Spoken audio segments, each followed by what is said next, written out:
Assalamu alaikum students. Hope you are fine and learning from last lecture. You must learn from the last lecture. Now students, today's topic is dark ages. So we will see a little detail how dark age started and which devices came in dark ages. Dark age start from 3000 BC to 1890. As I told you in the last lecture, this is divided into two durations. 3000 BC to 1614 was the first duration. In this age, only abacus was being used for computation of data. Second duration starts 1614 to 1890. Devices were used to operate manually or mechanically for computation. Example, Napier bones. So here we start the little detail of Dark Age. Dark Age started 3000 BC to 1890, and you can see the picture of Dark Age. This is the picture of abacus. First duration starts from 3000 BC to 1614. As I told you, this this is called the age of abacus because only abacus was one of the device available to count or calculate the number.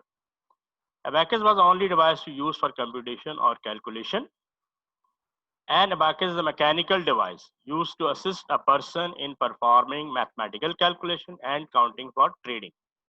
Why we call it mechanical? Because mechanical means there is movement. There is some movement of beat. These beats were used to count.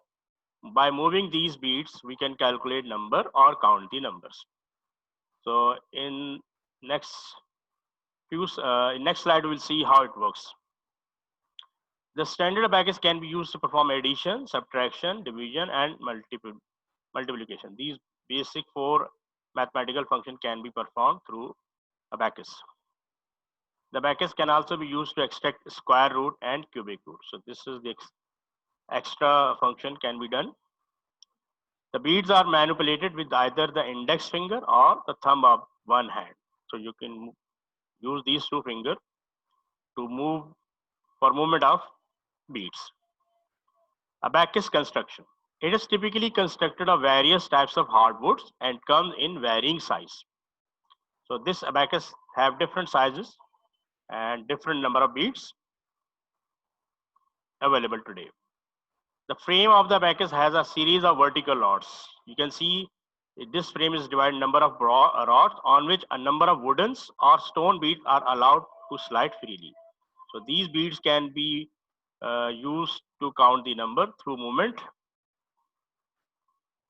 Through movement of bead calculation was performed. Next slide. Student, you can see this is the picture of modern abacus.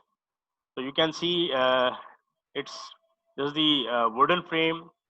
It has two sections, upper deck and lower deck. Upper deck, I will see next slide the division of this abacus, how it can be used to perform calculation. A horizontal beam separates the frame into two sections.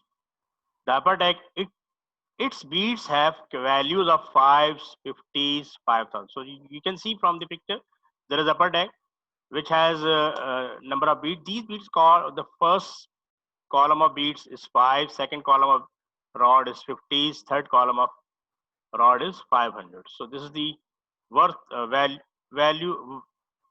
worth of values. You can see the lower deck, its beads have value of 1s, 10s, 100, etc. So how it is calculated? You can see here. If you want to calculate 9, then move first 5 beads from upper deck to downward. Then move 4 beads lower deck to upward. So 9 is calculated. So combination of these 1 bead from upper deck and 4 beads from lower deck. So movement of these beads made it possible to calculate the number 9. So on, you can do other calculation. Same like other number could be calculated. For better understanding, watch abacus video using following links. Once click on this link or copy this link into your browser so you can understand in a better way how abacus can be used to calculate. Thank you. This is the end of lecture. Have a nice day. So we'll see further lecture on next few slides.